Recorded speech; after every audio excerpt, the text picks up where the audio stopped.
All right, everyone, take a seat and have a glass of wine. All right, because I'm going to sell you guys out. They were passing around a little glass, and I'm like, what's that? So please feel free. Don't wait till I leave when the desserts come out to get the wine. I'm really thrilled to be here. Thank you, Holly, for your kind introduction and for your support of our Air Force families and for all the work that you've done to put together this luncheon, as well as the entire committee. I know that it's hard enough to pull off something like this, but then you invite the First Lady and all my stuff. And it becomes a little bit harder, but this is absolutely wonderful. I've had a great time, and I'm just thrilled to be here. So again, let's give Holly and the entire committee a big round of applause for all the work that they've done.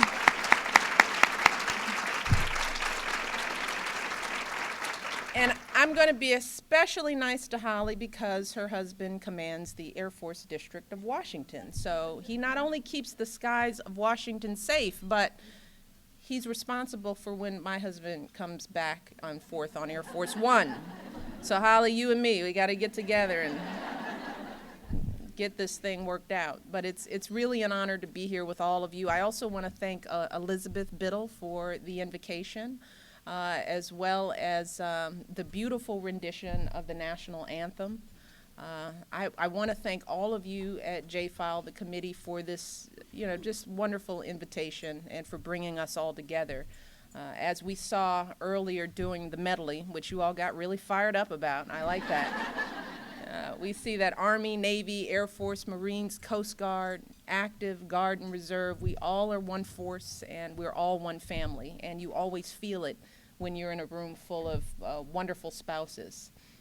And it's also great to see so many familiar faces, people that I've worked with over the course of the year: Becky, Deborah, Mary, Sandy, and others, all the wives of the Joint Chiefs of Staff, women who do so much for our military families and who I'm very proud to call my friends. In fact, we just had a few of you guys over for dinner last week. We had the Joint Chiefs, the combatant commanders, and their spouses over for dinner a few weeks ago at the White House, and it was a wonderful evening, very inspiring because we shared the evening with several wounded warriors. So it was wonderful to have you at my home, and I'm happy that we're switching the tables today. Now, I know this is the Joint Armed Forces Officers' Wives Club, but today I want to start by thanking you not simply because of who you're married to, but because of what you do every day, because of the spirit of service that's defined your lives. You all are truly leaders in your own right, and I don't know if you hear that enough, but it's real. You are the vital link between your husbands and the troops they command, making sure their needs and those of their families are heard and met. You're often that mom away from home, the person that other military wives go to for advice and support. And it's always amazing because you do all of this for other families, even as your own families serve. For that alone, you all deserve this nation's unending gratitude. But you not only provide support to your husbands and to other families, many of you have also watched your own sons and daughters put on the uniform and go into harm's way. And you've experienced all the emotions that come with that, all the worries, all the anxieties, but also that incredible pride. So I want to particularly thank all of the Blue Star moms who are here today, and I'd like to have you all stand.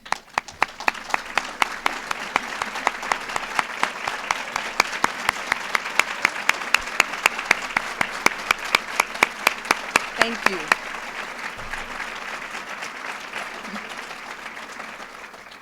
And I also want to salute another remarkable group of women who I know here today, the women who for nearly 40 years have made sure that no American is ever buried alone at Arlington National Cemetery. Please join me in thanking the Arlington ladies. Please stand, ladies.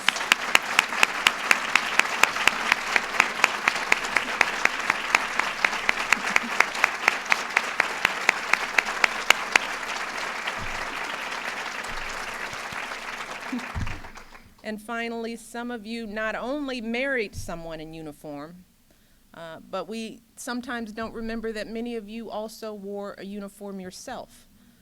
You volunteered, you served, you defended our freedoms.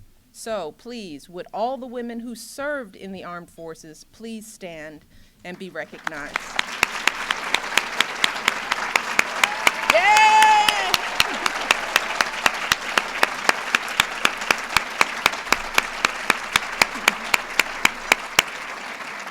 To all of you, thank you. Thank you for your service to this country.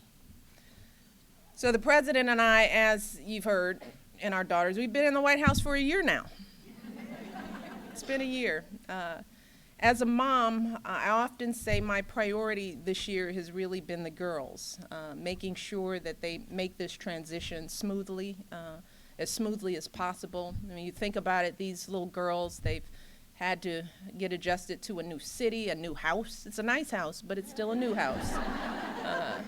To a new school and new friends. And so when people ask me what I'm most proud of this year, I usually give them two responses. I usually say, first, as a mother, I am most proud that our two girls have made that adjustment and they built a new life here and are happy and healthy and, as I say, as normal as they could possibly be under these circumstances. I joke that I still recognize them. So that's a good thing. Then the other response is as First Lady. And I tell people that at the top of the list of priorities that I've had over this year, it's been the time that I've spent highlighting the service of our incredible military families. And that's what I want to talk about today with you. I want to talk about what you do for America and also what America needs to do for all of you.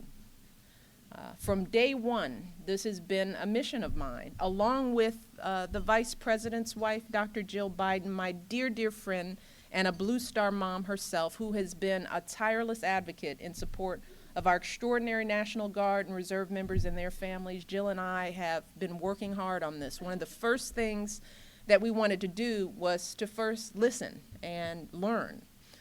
So with many of you, we had a series of roundtable discussions. Thank you all with our military spouses. We met with Deborah and Sandy and other wives of the Joint Chiefs to get their advice and guidance on how to develop our initiatives, and that was incredibly helpful. We also met with the senior enlisted advisors' wives to discuss what's working in the ranks and what also can be improved. These conversations gave Jill and I just really critical guidance and insight for what would be our subsequent visits to bases and military communities around the country. And as I think back on all the incredible experiences of this past year, and we have had many. I've met the Queen, the Pope. We've done a lot. I have to say that those visits to the military bases have been one of my greatest privileges as First Lady, truly. Through these interactions that we've had, I've gained an even greater level of respect and gratitude for our troops and their amazing families. It is a sight to see. I remember visiting the soldiers and their families at Fort Bragg, one of my first visits with Charlene Austin, and we were just talking about that. She hosted me for my first visits. And there I saw firsthand the toll that these wars have taken on these soldiers who have carried so much of the burden of the wars in Iraq and Afghanistan. I will never forget the families that the President and I met at Fort Hood. After suffering such a horrible tragedy, they showed us incredible strength, the strength that binds Army families together. I remember the sailors and their families at Norfolk, and what a thrill it was for me to share their excitement as we welcomed home the crew of the aircraft carrier, the USS Eisenhower, and the hospital ship Comfort. They were coming back from treating patients and delivering health care and humanitarian assistance across the Americas, including Haiti.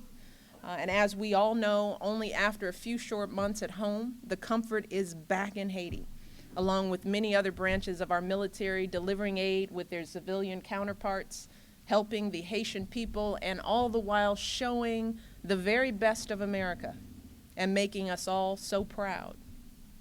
I remember visiting the airmen and women and their families at Eglin Air Force Base, where some of the pilots and crew had just returned from Iraq. It was their 6th deployment in as many years. I think of the Coast Guard's men and women who will serve aboard the new cutter that I am proud to sponsor, the Stratton, which honors Commander Dorothy Stratton, who led the spars during World War II. Yeah.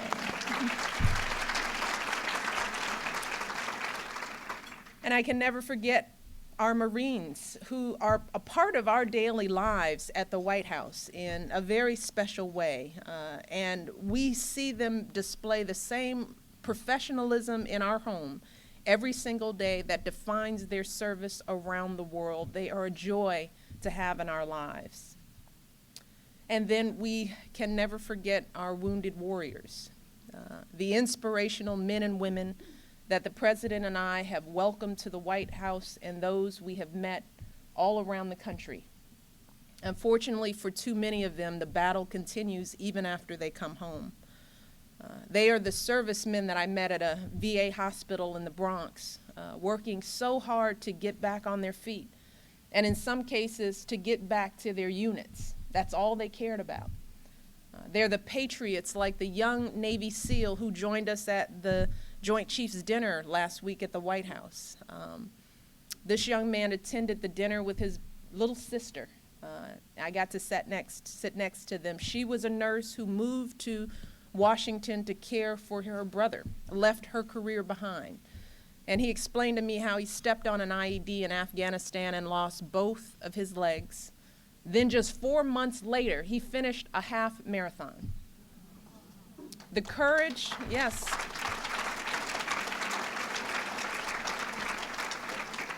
The courage and the optimism of both he and his sister was breathtaking. Their continued love of life and of country was something to behold. And I will always remember all of the wives and husbands, all the moms and the dads that the President and I have met at Arlington on Memorial Day and Veterans Day and all around the country. Spouses who've lost their best friend in the world, parents who have laid their children to rest. And as a wife, as a mother, I simply cannot imagine the depths of their pain and loss. Yet every time I meet them, they show a strength and a resolve that always leaves me in awe. Their sacrifice reminds us all that our men and women in uniform, as well as their families, are our nation's greatest military asset. So at every one of these visits that I've had, collecting these memories, my goal has been simple. First, to listen. Listen to those voices, listen to those concerns, listen to those needs. The second goal is to share what I've heard with a team of dedicated leaders who also care deeply about military families, from the President, the Vice President, to Secretary Gates, to Admiral Mullen, to leaders down the chain of command. These people care deeply. And finally, my goal has been to work hard to ensure that the concerns and needs that we hear actually lead to some real change coming out of Washington. Because the quality of the lives of our military and their families means a great deal. Because in the history of our all-volunteer force, we have never asked so much of so few. We've seen the huge burden of 8 years of war on our troops, tour after tour, year after year, missing out on moments that every parent treasures. A baby's first steps, the first words, the day the training wheel comes off the bike, birthdays, anniversaries. We've seen the sacrifices of families on the home front, spouses back home left to do the parenting of 2, juggling play dates and ballet recitals and practices, keeping the household together, all on their own, holding down jobs, all the while trying to hide their own fear and worries when the kids look up and ask when mommy or daddy are coming home. And somehow, despite everything that's going on in your lives, military families still find the time to serve others, coaching Little League, running the PTA, making Christmas special for kids with Toys for Tots, volunteering at churches and hospitals, mentoring young people, being role models in your own right. You just keep on serving. Keep on serving your communities, keep on serving this country, and all of you, our troops and families, you do your duty, and you do it without complaint. No complaint here, right?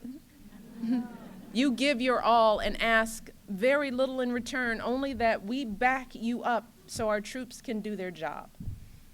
That's why my husband and his administration have worked to do right by our armed forces and their families, to be there for you like you have been there for us, to lighten your load as you have lightened all of ours.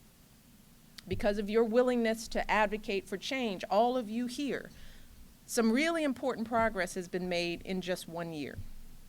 Deborah Mullen has been telling me ever since we met that just like our troops, our spouses also need the very best support and counseling. Many of you shared the need to reduce the stress of long deployments and to give our troops more time home between deployments. So this is what happened. My husband heard you and moved to increase the size of the military. That's why his first budget included pay raises and funding for better military housing and more money for child care, in addition to more funds for career development, counseling, and support for spouses. Last year's budget also included money to improve care and treatment for our wounded warriors, especially those with post-traumatic stress and traumatic brain injury. And the budget increased made major increases in funding for veterans' health care, including women veterans, plus the largest increase in the VA budget in more than 30 years. And something that I'm especially proud of that we just talked about at the table, the President worked with the Congress to extend the Family and Medical Leave Act to all our military families and to caregivers of our wounded warriors, because just like other Americans, our military spouses need to care for their loved ones without fear of losing their jobs. This commitment to our forces and their families continues today. And I'm happy to announce that the President's 2011 budget that he'll introduce next week will further increase funding for military family support programs by more than 3% to a record $8.8 billion.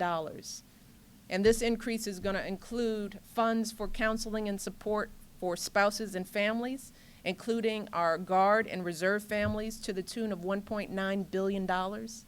It includes $1.3 billion to reduce shortages in military child care and to keep our military child care among the best this country has to offer. That's something that I got to see.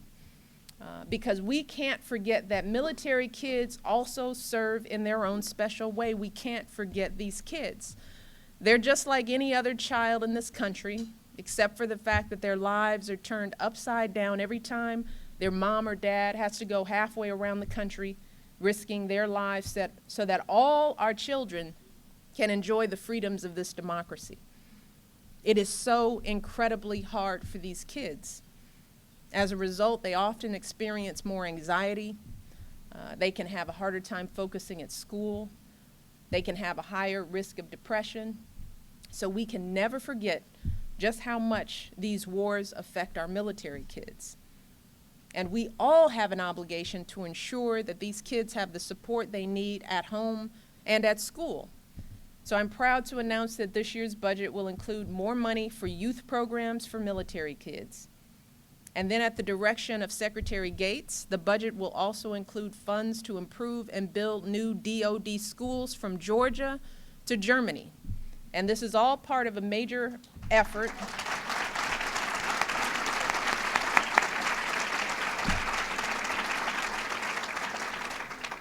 This is part of a major effort over the next 5 years to renovate or replace more than half of our DoD schools, which will benefit tens of thousands of children from military families. In response to one of the top concerns expressed by military spouses, this year's budget will also include $84 million for spousal career development, including tuition assistance and federal internship programs. Yay.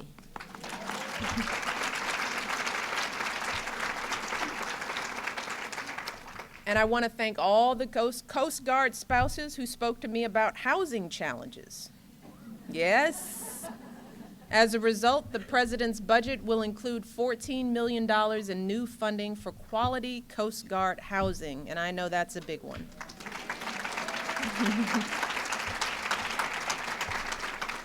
These are all major investments, and they are the result of military families speaking up and being heard.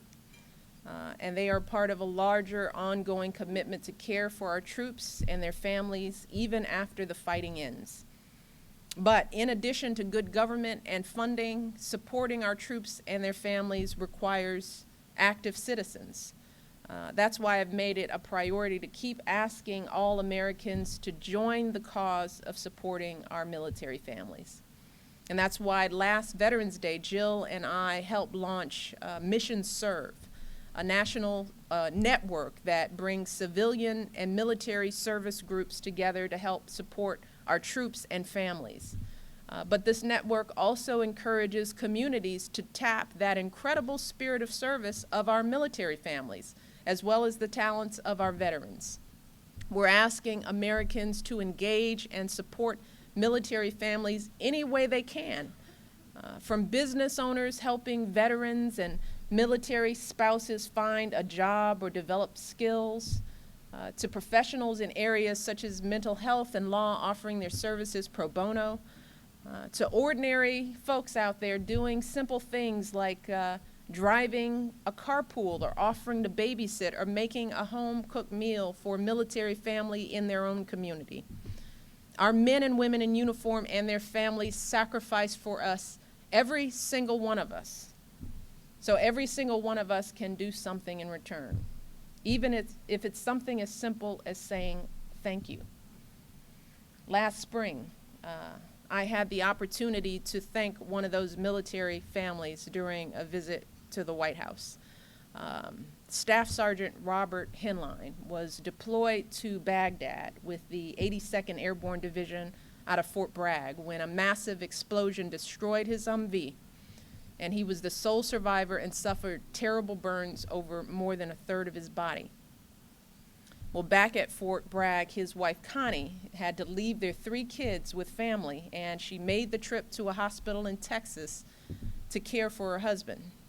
So day after day and month after month, Connie stayed by his bedside, and she fed him and she tended to his wounds, helped him through dozens of painful surgeries. And that's one story, part of the story, because back at home, their oldest daughter, Brittany, helped to hold the family together. And overnight, she went from being a 15-year-old teenager to a mom for her younger brother and sister. She had to get her driver's license early so she could run errands and do the shopping. She made the meals, she did the laundry, she helped with homework. Yes, a 15-year-old. And at night, her younger siblings would crawl into Brittany's bed and seek the security that they would get from their mother. So when Operation Homefront named Brittany their Military Child of the Year, the President and I were honored to welcome the whole Henline family to the White House. The father who had endured such horrible injuries, the wife who never left his bedside, and Brittany, the daughter who grew up faster than she had ever planned. And when a reporter asked Brittany how a teenager could take on so much responsibility, she did what you all do. She didn't speak of herself, but she spoke of her younger brother and sister, and she said simply, they needed me, and my priorities changed. My family came first. So you see, that is the strength and the spirit and courage that our military families display every day. You put your own priorities aside, you take care of one another, and you take care of this nation. So as First Lady, I cannot thank you all enough for that sacrifice. And I promise you that I will use every ounce of my energy and being to make sure that America always takes care of you. So thank you. Thank you so much. Thank you for having me here. And have some wine.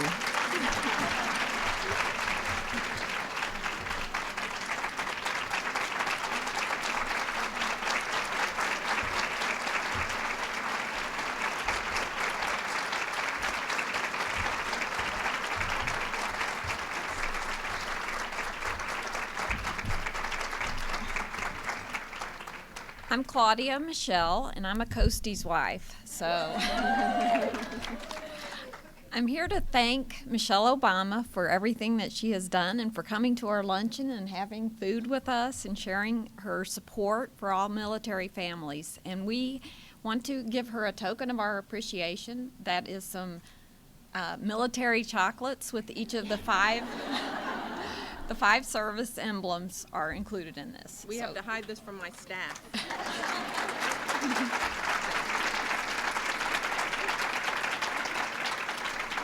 I think I speak for everyone here. We're truly in awe of you. So thank you so much. You're just beautiful. Thank you.